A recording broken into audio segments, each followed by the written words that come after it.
I am confined, diagnosed with temporary nervous depression, in a room that feels like both a sanctuary and a prison. My husband, John, a physician, is away all day, and even some nights when his cases are serious. John insists it's for my own good, that I need to rest and recover from my nervous condition. My brother, also a physician, echoes John's sentiments, reinforcing my feelings of isolation. Their shared dismissiveness traps me in a web of disbelief. They all agree that I suffer from a slight hysterical tendency, disregarding my plea for understanding. John says if I don't pick up faster, he shall send me to Weir Mitchell in the fall. I fear being sent to Dr. Weir Mitchell, known for his infamous rescue, which isolate patients in order to force them into submission.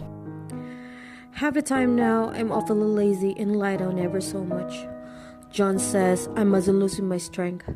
I tried to have a real earnest, reasonable talk with him the other day and tell him how I wish he would let me go and make a visit to cousin Henry and Julia. But he said I wasn't able to go, and I did not make out a very good case for myself, for I was crying before I had finished. I cry at nothing, and I cry most of the time. Of course I don't when John is here or anybody else, but when I'm alone. There's one comfort. The baby is well and happy and does not have to occupy this nursery with the horrid wallpaper. If we had not used it, the blessed child would have. What a fortunate escape. Why, I wouldn't have a child of mine, an impressionable little thing, living in such a room for worlds.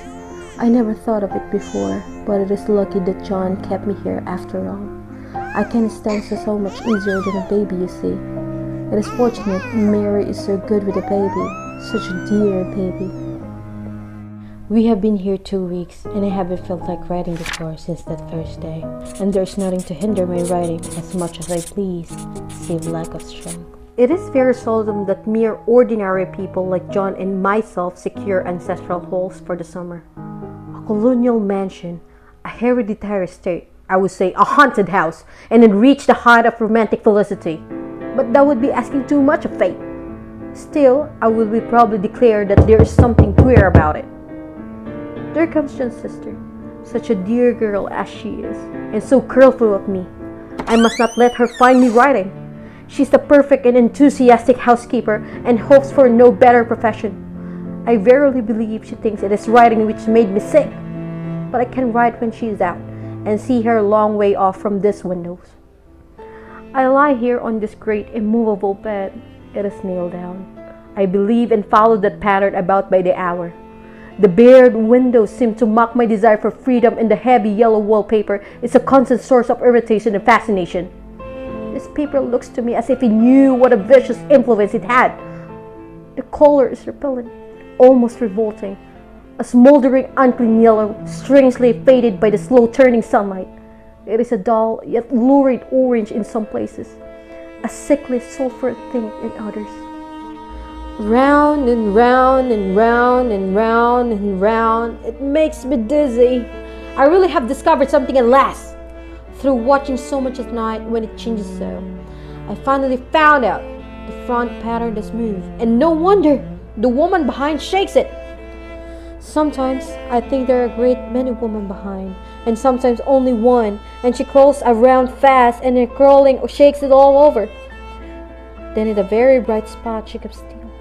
In the very shady spot she just takes hold of the bars and shakes them hard. And she's all the time trying to climb through. But nobody could climb through that pattern. It is strange, so I think that is why he has so many heads. Then I peel off all the paper I could reach standing on the floor. It sticks horribly and the pattern just enjoys it. I don't like to look out the windows even. There are so many of those creeping women and they creep so fast. I wonder if they all come out the wallpaper as I did. Darling, open the door. Why, there's John at the door. There's no use, Darling, young man. open He the can't door. open it. How with a scolded pound. Now he's trying for an axe.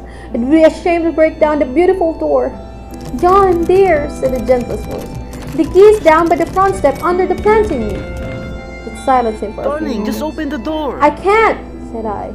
The key is down by the front door under the plantain leaf. And then she said it again. several times, very gently and slowly. And I said it so often he had to go and see. And he got it, of course, and came in. He stopped short by the door. "What's the matter?" he cried. "For God's sake, what are you doing?" I kept on screaming just the same, but I looked at him over my shoulder. "At last, I got out, in spite of you and Jane, and pulled out most of the paper so you can put me back." Now wish should the man have fainted, but he did, and right across my path by the wall, so that I have a creep over him every time. Lullaby, lullaby, my darling.